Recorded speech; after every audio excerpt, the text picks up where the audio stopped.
새벽 4시의 호출벨은 알람보다 정확했습니다. 서유진은 눈을 뜨기도 전에 몸이 먼저 일어났습니다. 거실을 가로질러 안방 문을 열자 시어머니 윤말순이 이불을 움켜쥔 채 창밖을 응시하고 있었습니다. 어머님, 목마르세요? 대답 대신 손짓이 돌아왔습니다. 유진은 부엌으로 가서 물을 데우고 약통을 꺼냈습니다. 3년 전 치매 진단을 받은 이후 이 시간이 하루의 시작이었습니다. 손톱만 한 흰 알약 4개, 노란 캡슐 2개. 유진은 순서대로 약을 정리하며 핸드폰을 확인했습니다. 남편 박태수에게서 온 메시지는 단 한 줄이었습니다. 이번 주도 야근. 주말에 올라갈게. 경기도 본사로 발령받은 지 석 달째였습니다. 주중엔 기숙사에서 지내고 주말에만 집에 왔습니다. 처음엔 이해했습니다. 생활비를 보내오는 것만으로도 고마웠습니다. 하지만 지금은 달랐습니다. 피로는 몸이 아니라 혼자라는 사실에서 자라났습니다. 거실 쪽에서 작은 소리가 들렸습니다. 시동생 박도윤이 소파에서 일어나 안방으로 향했습니다. 1년 전 사업 실패 후 형수 집에 얹혀 살고 있었습니다. 그는 어머니의 등을 천천히 문질렀습니다. 형수님, 오늘은 제가 모실게요. 유진은 고개를 들었습니다. 도윤의 눈가에도 피로가 서려 있었습니다.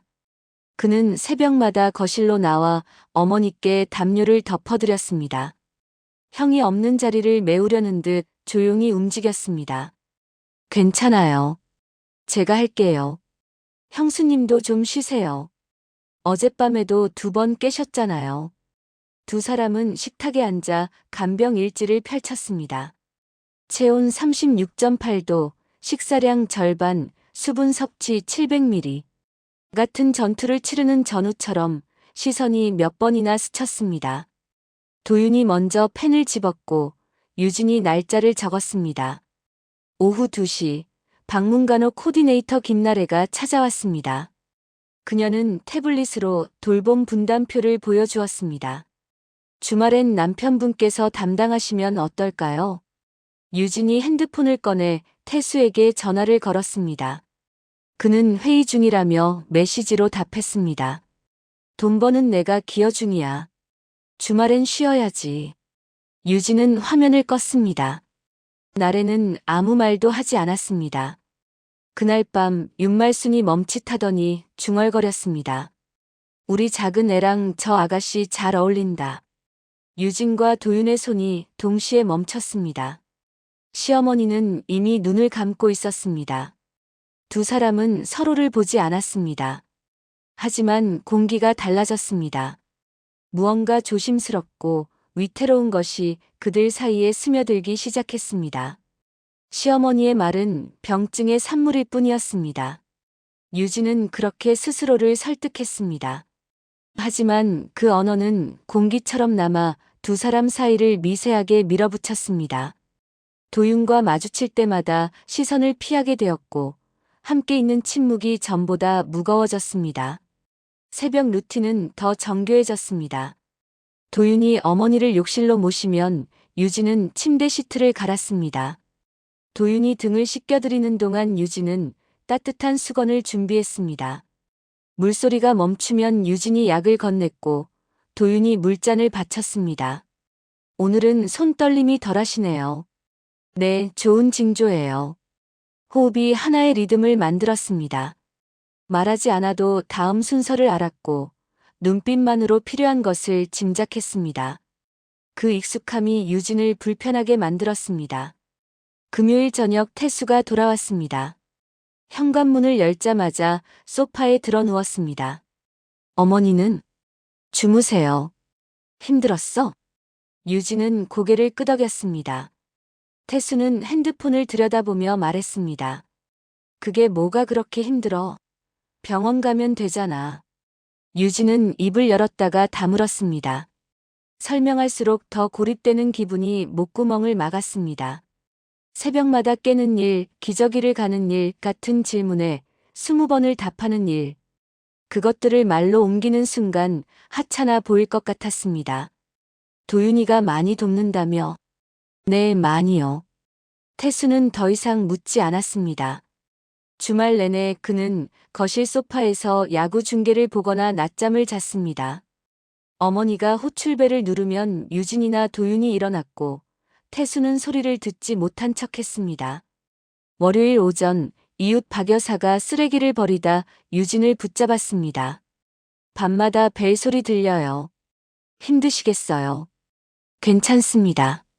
며느리가 다 한다더라. 대단하세요. 박 여사의 목소리는 칭찬처럼 들렸지만 유진은 알았습니다. 그 말이 동네를 돌 것이고 시동생은 뭐 하냐는 소문도 함께 퍼질 거라는 것을요. 유진은 웃으며 고개를 숙였습니다. 그날 밤 유진은 거실에서 간병 일지를 정리하고 있었습니다. 도윤이 부엌에서 물을 마시다 유진의 축 처진 어깨를 보았습니다. 잠깐 앉아요. 괜찮아요. 형수님, 너무 무리하시는 거 아니에요? 유진은 펜을 내려놓았습니다. 도윤의 눈빛에 진심이 담겨 있었습니다. 형이 보지 못한 것들을 도윤은 보고 있었습니다. 조금만 더 버티면 돼요. 언제까지요? 유진은 대답하지 못했습니다. 도윤은 식탁 맞은편에 앉았습니다. 두 사람은 말없이 창밖을 바라봤습니다. 새벽 공기가 차가웠고 그 침묵이 위로처럼 느껴졌습니다. 수요일 오후 태수에게서 메시지가 왔습니다. 이번 주 토요일 제사야. 사촌들 다 온대. 집 정리 좀 해놔. 유진은 한숨을 내쉬었습니다. 제삿날이면 친척 15명이 모였습니다. 음식 준비, 상차림, 설거지. 그리고 무엇보다 시어머니였습니다. 윤말수는 요즘 들어 말이 많아졌습니다. 기억은 흐릿했지만 입은 멈추지 않았습니다. 유진은 불안했습니다. 그날 그 자리에서 시어머니의 입이 어떤 말을 꺼낼지 아무도 몰랐습니다. 도윤이 거실로 나왔습니다. 형수님, 제사 준비 제가 도울게요. 유진은 고개를 끄덕였습니다. 두 사람의 눈이 마주쳤습니다. 불안과 피로가 서로에게 비쳤습니다. 그리고 그 안에 말할 수 없는 무언가가 조용히 자라고 있었습니다. 제사상이 차려졌습니다. 친척 15명이 둘러앉았고 유진은 부엌을 오가며 국그릇을 날랐습니다. 도윤은 거실 구석에서 조용히 음료수 캔을 따고 있었습니다. 윤말수는 맏며느리 자리에 앉아 멍하니 촛불을 바라보고 있었습니다. 절이 끝나고 숟가락을 들 때였습니다. 시어머니가 손에 쥔 숟가락을 툭 떨어뜨렸습니다. 모두가 그쪽을 돌아봤습니다. 우리 작은 애랑 저 여자 결혼시켜라. 정적이 떨어졌습니다. 체면이 금가듯 갈라지는 소리가 들리는 것 같았습니다. 유진의 숨이 멎었고 도윤의 손에서 캔이 미끄러졌습니다. 태수는 어머니를 빤히 쳐다보다가 유진에게 시선을 돌렸습니다. 큰 사촌 박진우가 어색하게 웃으며 말했습니다. 어르신 말씀이 좀 헛나오시네. 치매 증상이니까 신경 쓰지 마세요. 하지만 이미 늦었습니다. 식탁을 둘러싼 눈빛들이 유진과 도윤을 번갈아 훑었습니다. 속삭임이 번졌고 누군가는 핸드폰을 만지작거렸습니다. 이 장면은 이미 가족사의 한 페이지로 새겨졌습니다. 유진은 자리에서 일어나 부엌으로 들어갔습니다. 설거지를 하는 손이 떨렸습니다. 친척들이 하나둘 돌아가고 집안은 다시 조용해졌습니다. 밤 11시 태수가 안방 문을 닫았습니다. 그는 팔짱을 낀 채 유진을 내려다봤습니다. 그동안 도윤이랑 뭐가 있었어? 아무것도 없어요. 그럼 왜 어머니가 저런 말을 해? 유진은 대답하지 못했습니다. 고립과 분노와 죄책이 동시에 목구멍을 타고 올라왔습니다. 아무것도 없었지만 동시에 무언가 있었습니다. 새벽마다 나눈 침묵, 서로의 피로를 읽는 눈빛, 말없이 건넨 수건과 물잔. 그것들을 어떻게 설명할 수 있을까요? 당신이 안 계실 때 누가 어머니를 돌봤는데요. 태수의 얼굴이 굳었습니다. 그게 뭐? 내가 돈 벌어왔잖아. 유진은 눈을 감았습니다. 문 밖에서 작은 소리가 들렸습니다. 도윤이었습니다. 형수님 잘못 아니에요. 도윤의 목소리가 떨렸습니다. 제가 못난 겁니다. 형한테 짐만 되고 형수님한테도 부담만 드렸어요. 그 고백은 방 안의 공기를 더 무겁게 만들었습니다. 태수는 문을 박차고 나가 도윤과 마주 섰습니다. 너 뭐 하는 거야? 형, 미안해요. 저 나갈게요. 어디로? 도윤은 대답하지 못했습니다. 갈 곳이 없었습니다. 다음 날 오후 박문간호 코디네이터 김나래가 긴급 회의를 소집했습니다. 태수와 유진, 도윤이 식탁에 둘러앉았습니다. 외부 요양 서비스를 주 3회 연계하고 야간 보호는 전문기관에 맡기세요. 주말 메인 케어는 남편분께서 담당하시는 게 좋겠습니다. 태수는 고개를 저었습니다. 비용이 너무 들어요. 그럼 지금처럼 계속하시겠어요? 나래의 목소리가 단호했습니다. 태수는 입을 다물었습니다. 친척들의 눈이 신경 쓰였습니다. 어제 일이 소문으로 퍼질 것 같았습니다. 알겠어요. 해보죠. 태수의 대답은 마지못한 것이었지만 유진은 작은 안도감을 느꼈습니다. 회의가 끝나고 유진이 현관문을 열었을 때 이웃 박 여사가 계단에 서 있었습니다. 어제 저녁 말 다 들었어요. 유진의 얼굴이 굳었습니다. 무슨 말씀이세요? 문틈으로 다 새어나오더라고요. 녹음도 있어요. 박 여사는 핸드폰을 가볍게 흔들었습니다. 유진은 숨이 막혔습니다. 박 여사는 미소를 지으며 계단을 내려갔습니다. 유진은 문을 닫고 벽에 등을 기댔습니다. 절망이 밀려왔습니다. 하지만 동시에 한 가지가 명확해졌습니다. 이대로는 안 된다는 것. 무언가 근본적으로 바꿔야 한다는 것. 유진은 천천히 고개를 들었습니다. 싸움은 이제 시작이었습니다. 소문은 사실보다 빨랐습니다. 유진은 이 집의 수치가 되었고 도윤은 형 등쳐먹은 동생으로 낙인 찍혔습니다. 아파트 단지 카페에 익명글이 올라왔습니다. 시동생이랑 며느리가 수상하다던데 댓글은 금세 100개를 넘었습니다. 누구도 완전히 선하지 않다는 사실은 소문의 문법에서 삭제되었습니다. 월요일 오전 김나래가 다시 찾아왔습니다. 그녀는 태블릿을 펼쳐 스케줄표를 보여주었습니다. 지금 필요한 건 심판이 아니라 구조예요. 나래의 목소리는 단호했습니다. 야간 케어주 3회 도입, 주말 태수 메인 케어, 평일 저녁 도윤 보조, 유진의 완전 휴식 하루 3시간. 모든 것을 스케줄에 박아 넣었습니다. 이대로 가면 세 분 다 쓰러져요. 역할을 나눠야 합니다. 태수는 고개를 끄덕였습니다. 이번엔 진심이었습니다. 토요일 아침 태수는 생전 처음 어머니의 기저귀를 갈았습니다. 손이 떨렸고 냄새에 인상을 찌푸렸습니다. 어머니의 주름진 다리를 보며 숨을 삼켰습니다. 물티슈로 피부를 닦고 새 기저귀를 채우는데 20분이 걸렸습니다. 욕실에서 어머니의 손을 씻겼습니다.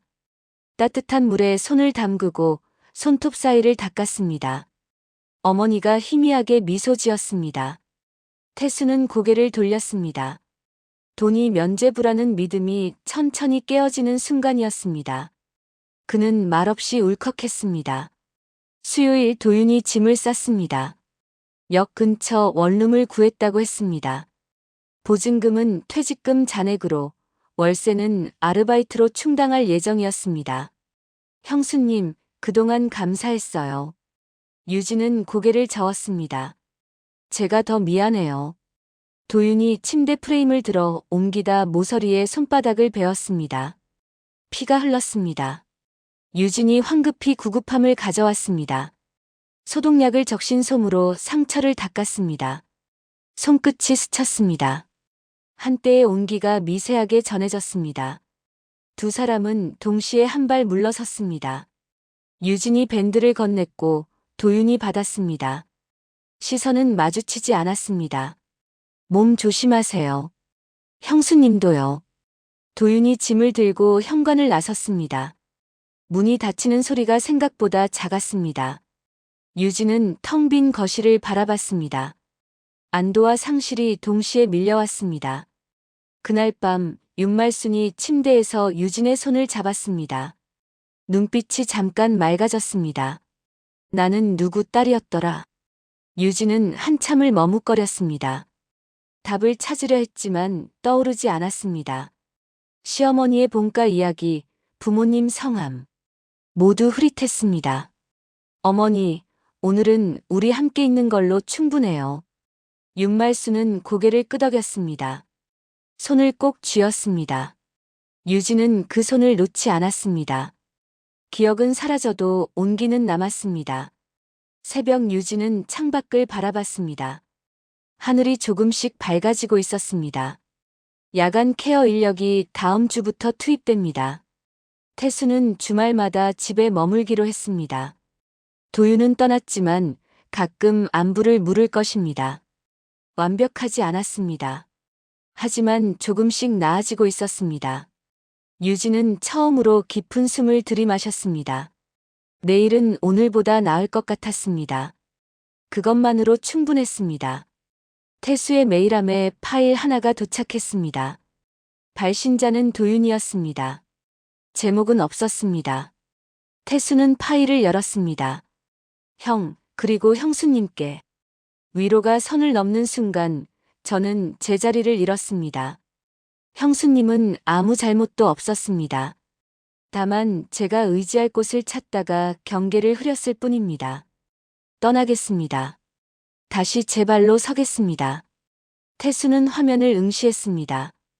분노와 안도가 동시에 밀려왔습니다. 동생을 용서해야 할지 아니면 계속 원망해야 할지 알 수 없었습니다.